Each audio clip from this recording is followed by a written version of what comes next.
Welcome to week 10 of our Cork City Marathon training plan.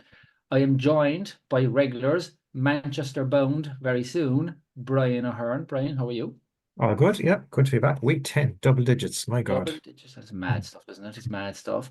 And Mr. No Style today, Ken Nason. Ken, how are you? Yeah, I've misplaced it just for this week. Just for this week. Shocking behavior. Sold. I think he sold his jacket on eBay. Yeah, He got he such even good got comments on it. compliments. He got Yeah. compliments and all on Compliments. the videos again last week. But no, again, look, we off. Thanks to everybody who has given us feedback again on the YouTube channel. It's good. We got plenty of questions, and we also got nice comments about Ken's jacket and everything else. So again, keep that going, and we do appreciate it. But we are here for one reason only, and that is the training plan. And Mr. Ken Nason, let's go. Okay, let's go. All right, so we're starting out Monday, rest as usual. Tuesday, 35 to 40 minutes easy pace, conversational. Wednesday, we have our 20-minute warm-up, and we're going to throw in some hills as our workout this week. So it's going to be 6 by 30-second hills with 90 seconds recovery. So that's 90 seconds after each 30-second hill. Kind of walk/jog back recovery. We're looking for kind of a gradual gradient in the hills, something that's not kind of as steep as Patrick's Hill, but something more that you're gradually building into. And as you would say, 15-minute warm down bleep. Thursday, rest. Friday, rest again. Saturday will be 35 to 40 minutes. Sunday, we're going climbing again. We're going to have 2 hours and 20 minutes to 2 hours and 30 minutes for our long run to increase our endurance there. Yeah. So Right. the hills is obviously the big distance. So Yeah. the idea behind this week, all right, is one is to kind of slightly deload a little bit with the kind of the bigger session. So it's only a very short session as in time wise and distance wise. But what it does is the hills then kind of just add a little bit of strength into the legs, something a bit Yeah. different. You're not taking a full week off or easy. You're just doing Mhm. something, but it's just a lot less. So that's the reason for that this week. And again, it's about 60% because 30 seconds is a long time up a hill. So this is not a sprint. This is more of a Good kind of effort. good effort up the hill. And as Ken said, it's not Patrick's Hill. It's kind of like if we were to pick it, like Tramore Valley Park, that Yeah. kind of back up, that kind of where it's just gradual constantly, where you can put an effort into it, is what you're kind of looking for. Yeah.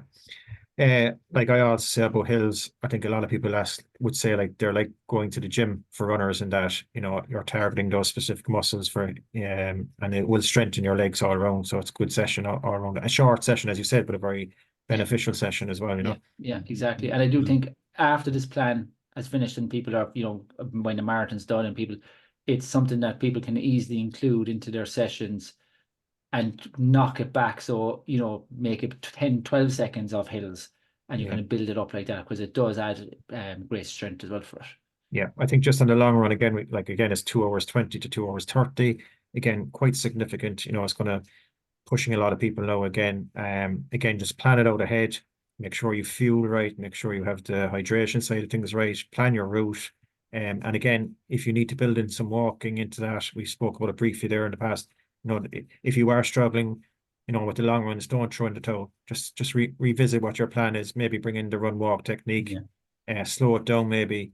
But again, don't throw in the towel. Stick with it. Yeah, And exactly. some people might want to replace that with a race, or they might have a race in mind, like the Cork Target Line this weekend. That's okay as well, or that weekend.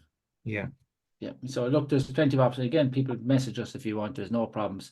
We'll put the plan back up. Brian, put the plan up there now. There you go. See, look, Brian does what he's told. So Now I have to go back and look for that exact spot in the video. So yeah, you exactly. put me under pressure now. So no, Yeah. look, any questions, give us a shout. There's no problems.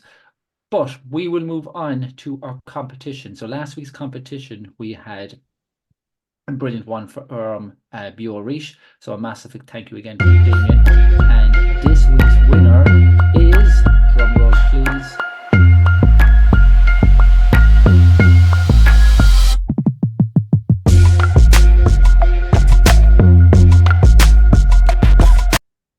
Congratulations. Yeah, brilliant. Good prize to win again there. Yeah, we'll be in contact and we will organise it with Damian from BO Reach. But again, brilliant place, great place to go and recover. So, make sure you pay them a visit. Great. They're a great supporter of us as well over the past as well. So thanks, Damian, and thanks to BO Reach. So this week we have another competition. I'm getting sick of this now. I'm really getting sick of giving away stuff. So 2 weeks ago we gave away precision fueling gels, and just to show that we are, open to company and friendly, we are giving away another gels this time. We are giving away a case of PowerBar Gels. All right, so you are going to have a choice of what PowerBar Gels you can pick. You will be able to pick them up at DH Sports. This is a massive thank you again out to another, this is another Damian who's done the competition with us. So Damian from Sports Food Ireland has given us the case to have for the prize this week. So these Damians are really sound fellas. So make sure, come out and we'll be able to pick them up at the edge. But again, PowerBar is available in majority of sports shops. So make sure you pick them up. But you'll be choice of the new one as well, which is the new 30-gram carb gels. So we can go through that if you want, and there's no problems. But all you need to do is the usual, just subscribe to the page and leave a comment or a question down below, and you are entered into the competition. It's that simple. Yep, exactly. Question time. I think we have a couple of questions into us again, so we'll fire with the first one there. So I'll read it out as it comes. So okay, lads, I think I've snookered myself last three weekends. I ran 13 miles. However, this weekend was supposed to be 15, but I had to stop 2 miles short, as was in pain with my groin area. If I take 2 weeks out to rest, will I still have enough weeks left, i.e. 6 weeks, to do enough to get to the start line? I have 10 weeks training in the bank already, by the way. Okay, so right, there's a few things to that, I think, isn't there? Yeah, there's a few parts to that. Yeah. aspects. So let's go through it. So last three weekends I've ran 13 miles. However, this weekend I was supposed to do 15, but had to stop after 2 miles short with a pain in the groin area. So that's 13 there. So that's an injury. Okay. Yeah. Now, first of all, has the injury been assessed to know that is it a 2 week? Yeah. Is it a 2 week recovery, or is it a 6 week recovery, or is it a 2 month recovery? That's the first thing you're going to have to do. A groin strain is not something that you can just sit down and go, I'm going to take 2 weeks off and I will be fine and dandy. Unfortunately, these strains take longer than what you anticipate with a lot of it. And I presume, Ken, you would probably have a lot of experience with that. Yeah, it's like defining, is it down to excessively pushing your training over a period, or is there something that's tweaked this? Or have you been running through something for a while? It needs just to be asked the question, properly assessed. But like, he can contact us directly or even message me directly, and I can kind of talk him through it and maybe give the best advice possible as well in relation to it. And I think as well, the second part of that question, but it's kind of all related. If I take 2 weeks out rest, will I still have enough weeks left? Again, I think it very much depends on the injury again, because it does, yeah. Is 2 weeks rest that you could still go on a bike, or is it 2 weeks that you could still go swimming, or is it 2 weeks off because you were seriously injured and you can't go back on it, 10 days, okay. If you get the all clear to come back in 2 weeks, and we're going to take it now that you've got the all clear, you're good to come back in 2 weeks. 2 weeks is not the end of the world once you're somewhat doing something, i.e., as Brian said, the pool or the bike, or like if you're sitting on your buttocks for 2 weeks, you're going to have it's going to have a small bit of a negative, not a massive negative, by the way, either. You still have a bit of time to catch up. 6 weeks is still 4 weeks 3 to 4 weeks effectively of training left. So for me personally, yes, you would still have time once you have the all clear. Yeah. As simple as that. Well, you must get the all clear for going back properly assessed before. Yeah, because otherwise you're going to be out again in 2 weeks after that. Yeah, that's kind of a thing I was going to say, is that it's better to get it sorted and looked after so that you can get to the start line, as opposed to running through these injuries and not part of the marathon journey is actually arriving to the start line in the first place, not injured. So it's a huge part of it. You can't hope for the best in 2 weeks' time without just getting a proper assessment of what's going on with it now at this second. Exactly. Another question, we've touched on this briefly before, but I think we can expand on it slightly. So apart from gels, is there anything you'd recommend to eat while running a marathon? Maybe some kind of bar?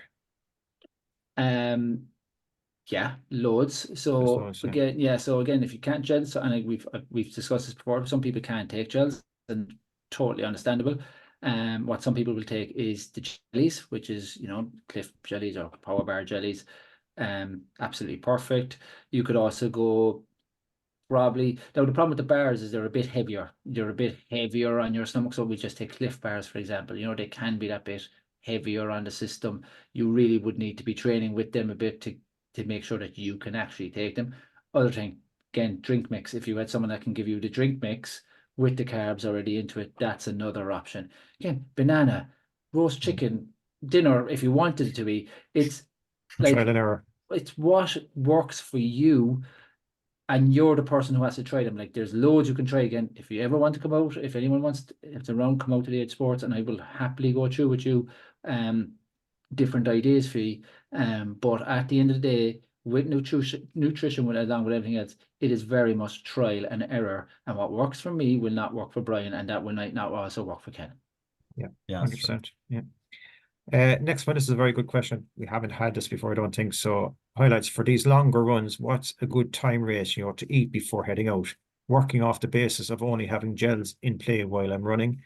We'll answer that one first as a second part of that question, but we'll answer that one first. So time to eat before heading out. It's Yeah. Okay, so I used to be an hour, all right? Yeah. That's where I would be. I was an hour. I know a lot of people who are nearly 2 hours, but for me, the reason I was never 2 hours was because I used to run at 7 o'clock in the morning, and for my long runs. And if I had to get up at 5 o'clock in the morning to eat, it's just not good. It's just not worth it. Yeah. So I used to get up at, just before 6, eat at around 6, and then start my run at 7. Yeah. But I know what people recommend is roughly around the 2 hours, between 2 hours and an hour. Again, it's nothing going to be big. It's just going to be light. It's going to be a bagel, or it's going to be a cup of coffee, with that, or it's going to be it would be something like a carb drink beforehand as you're having your slice of toast and your bowl of porridge or whatever like that. That's what you're kind of looking at. Now, then it depends on if you're going for the evening runs. If you're going for your evening runs, you are looking at something a bit more substantial because you're going to have a lunch or you're going to have something. Yeah. That then would be 2 hours. Yeah. I think though the golden rule is definitely not too close. Like definitely, I would say inside an hour to your Is run no is, go. is probably going to not settle in your stomach well Yeah. before you go out. So I certainly think an hour is probably the cutoff at a minimum, And also what I would make people just to be aware of, if you're having like that, something and you're not used to it, you need to plan. If you're having it around the hour beforehand, you need to know if there's bathrooms nearby you, because if you're having some to eat 2 hours beforehand, the chances are you're going to be at home for the next hour and a half, which means there's going to be a bathroom obviously very close to you. If you go somewhere, and you have something to eat in an hour, and then you're driving a half an hour somewhere and there's no bathrooms, then you could be in trouble as well. So these are all little things that you do need to plan. Yeah, you're practicing, and you're trying to practice. If you like Damien doing his long runs in the morning, you're trying to practice what works best for you, whether it's an hour or 2 hours before. Because And on a marathon day, you want that, yeah, sorry, Ken, this took me ages, Yeah. to get right. As in, I mean, Yeah. ages. I used to come back with massive stomach issues. I had to stop Yeah. out from in the middle of runs because my stomach was in bits from it. And I was literally at the time, I was nearly taking a food diary of saying I had porridge at this time. Right. Okay. Stomach was okay. Then the following week, it might not be okay. And then I need to readjust. And that's what it came down to the end. And I was able to figure it out what worked for me best. But it was by having about 4 or 5 weeks of mixed results before I actually got to the proper result. Yeah. I think now, like, we're week 10, so like roughly 6 weeks to go. 2 or 3 of those weeks are going to be taper. So I think the next 3 weeks, maybe next 4 weeks, are critical that you really go into that marathon day plan, as in, like, frame of mind. Like, you have to maybe even start your run at the time it's going to start in the marathon day itself. That means exactly what Damien has just said. Work backwards from there to plan your time that you're going to get up, that you're going to fuel what you're actually going to take, whether it's something small or it's a big bowl of porridge with a banana or whatever it is. But I would say the next 2 or 3 weeks are critical that you really bring into play the the role play the day, I suppose, and even your gear again down to that, get the gear on that you're going to wear, because you're getting into the longest runs now. And again, it's trial and error to some degree, but I think you definitely need to practice your fueling on marathon morning day as well. Yeah, definitely. Second part to that question was, what kind of water intake volume wise as a rule of thumb is good to for the long runs? Like, it's I'm not going to lie to you. Like, there's times I wouldn't take water, but yeah, I would try to at least, when I was, again, and I'm not great at this because a lot of people who know me will know I'm highly addicted to Coca-Cola, I have to say that correctly, That's true. and Red Bull and stuff like that. And I drink way too much of that, and I wasn't replacing water. Look, again, I think minimum, if you're getting 2 to 2.5 liters in when you're training, that's going to help you. But again, you're going to have to try it. For me, I'm going to answer that question in a different way if you don't mind. Yeah, because please. I'm thinking it's more important in the build up to the day, right? Yeah, So sorry, yeah, that's what I'm trying. Yeah, that's where. So I would say get your water in, like you said, 2 liters or whatever it is. Like, that's a general rule of thumb again. Yeah. Hydrate well in the days leading up to it. Try electrolytes in your drink, I think, is a very big thing that I notice the difference when I'm taking electrolytes. Drop an electrolyte into your drink every now and again there in the build up to the. On the day itself, you can't guzzle down water, full bottle loads. Clean like crazy. You will, yeah. It's sip, and again, Sip. don't. I suppose the important, again, these Sipping is the important word. Sipping, yeah, and don't wait till you're thirsty to drink. Sip early, but sip, I think, is the critical part. I think use, and we've said this before, use the water stations to your advantage. All right, slow everything down when you're going through the water station. Slow everything down. Have a bottle with you, even if you're just a couple of sips. Then put it away carefully that nobody's tripping over it. But there's a big thing this year. I might as well take this opportunity to say it. There's a big focus this year on water, and disposing of the water correctly at the water station, or even carry it to the next water station. There you go. Yeah, and that's exactly that. And look, that was just, you just mentioned that. So, I do think with that, sip during the race itself, sip throughout. And I would do this from word go, because it's just wetting your mouth. Yeah. And then you go, and at least you're not taking too much water in, which is actually worse than not taking enough. Yeah. A lot of time you just hold on to it, and you could just keep sip it for an extra going. minute or two. Yeah. Conditions obviously as well are going to play a lot. Like, if it's a very hot day like last year, then it's a different story. Very different again. Yeah. But Brian, you sorry, and just want me to finish on this one. Like you also said there, take the water to the next station. Just keep it to that. Get rid of it. Take the next one then, and you carry that. And it's just, sometimes it can distract you that little bit, where you're just taking that sip, and it just takes your mind off, that moment for that second. So it's just these slight distractions as well. Yeah, and another small tip, again, I know I'm kind of going off slightly on a tangent here, but there is only so much you normally would drink in a bottle. As you said, you're sipping it, but in the latter stages, they used to give out sponges before. I don't think that happens anymore. But even if you know someone, if it's a hot day, take your sip of water, carry a sponge in your hand, or carry a kind of the buffs, and it's a good idea that if you've half a bottle of water left, wet the buff, wash yourself down. It cools you down. It's just, again, it might be weather dependent, but just a little tip again there. Next, it can be helpful. Perfect. Where are we going next? We have next question. Another great episode. On the rest days from running, should we still be doing gym work at this point in the training plan, particularly around leg sessions? Is this fella a GA player? I don't see anyone else. Yeah. I say that because a lot of the lads with GA at the moment, they're all mad for the gym on the day off. Any runner is not mad for the gym. So no, I joke, of course, but look, for me, if it's your day off, if you're doing 4 days a week, you could probably do the gym one, maybe midweek or something like that. But before your long run, I wouldn't try to do it after your long run, i.e., on a Sunday. If you go for your long run on a Sunday and then try to do a gym session after, wouldn't do it. I would nearly go and do one weight session if you want to on one of the 2 days off together that you have, and go in and do a bit of bike work, or a bit of resistance training, bands and stuff like that, and mobility. I would do that, and even a bit of stretching and things like that. I would try not to go OTT and weights. So and I think, sorry, you're doing hills this week, In other words, like that, you're doing a session, don't try to go do leg weights right before doing hills. Yeah, You just have exactly. to put Yeah. it in the right place. Yeah, exactly. And there's nothing wrong with a weight session. They're very, very useful, but you just can't sacrifice your run for your weight session. Yeah. And again, I think if this person is used to doing weights, then it's probably not a big step up for them. But if it's someone who's introducing weights now at this stage and probably never done it before, I they need to wouldn't. be either or wouldn't or be very, very cautious anyway. Yes, I would be. Yeah. I'd like, and I Keep would it keep more, it simple. yeah, I would go more to the resistance bands and the mobility now. If you were, body and I weight just say, stuff. if you're introducing it now, introduced weights after the marathon, no problems. But again, this person could be doing this for the last 6-7 months, and it's not a major issue. Yeah, and I also think again we kind of fit, but like again, you don't need weights either. Your own body, lunges, squats, these type of things. You don't need to add huge weights. Your own body weight is a benefit too in some ways. Yeah, that's the starting point if you're new to it. Yeah, Body exactly. weight. Yeah. Okay, and last, for someone running their first marathon, should they have a goal time in mind, or should the goal just be to finish it? For me, Interesting. yeah, for me, you kind of need to have a time in mind, all right? And the only way you will have that time in mind is go out and do a race.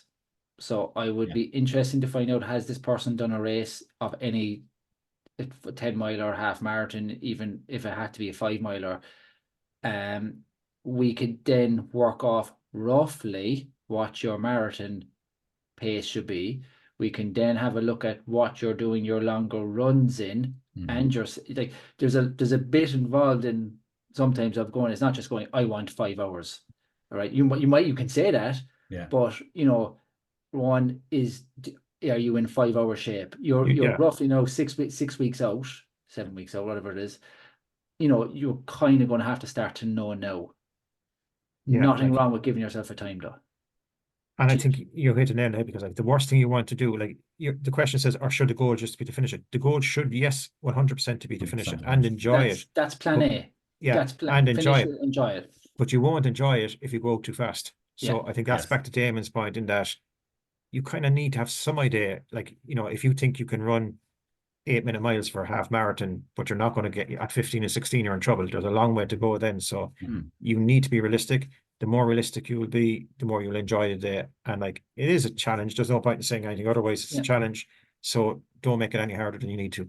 For me as well, the first one is get a time on board. For a lot of people, it's get that time on board, finish it, as you said, enjoying it, and then go, right, I've ran X. Now my next one, I'm going to run such a thing, because I know I've run that, and I know I can do more, and I know I can train more. So go out, enjoy the first one, enjoy the atmosphere. You're going to hurt no matter what. At mile 22 to 23 is going to hurt, but try to make it where you're finishing the finish line and going, oh yeah, I've enjoyed this. Yeah, and I would also say, like, if you've got out to those 20-mile runs or whatever you are over the next couple of weeks, and you're okay or you're comfortable, but you're still a challenge, I would still err on the side of caution on marathon day. It's better to finish strong and pull to the line as opposed to the other way around. My first marathon, I was, and I remember doing it, and I remember people telling me, you're being too cautious, and I was like, I don't care, I want to just get this done, and I can then go away and then again assess after that. And the next marathon, then I think I had 30 minutes off my second one then, that kind of way. So like it can be done once you're just go out, be sensible. If you want 4 hours, all right, if your first marathon, you want 4 hours, you would comfortably be able to really, and you want to enjoy 4 hours, you want to be able to comfortably run, 350 really, if you want to comfortably enjoy it. So you have to think of that as well. So be smart again. Look, we're here if you want to send us in your time of what you've done in a race, and we could give you a rough estimate of what that indicates for you, and if you want to send us on, a couple of your sessions or something, and we can see. There's no issues at all. Do send us away in a direct message or everything like that, and we'd be happy to help you. Yeah, exactly. Okay, so that's it for the questions this week. Again, 6 weeks to go. I think the best of luck to everybody. Don't forget to enter the competitions, and we'll see everybody back next week. Brian, before we go, as this is going to be going out on Saturday and you have your race on the next day, we have to say the best of luck to you in Manchester. Definitely best of luck. I'll be able to give loads of advice next week. Yeah, and I mean Oh, this. Tony. What not to do. Right. Thank you all. Thank you. Thank you. Cheers.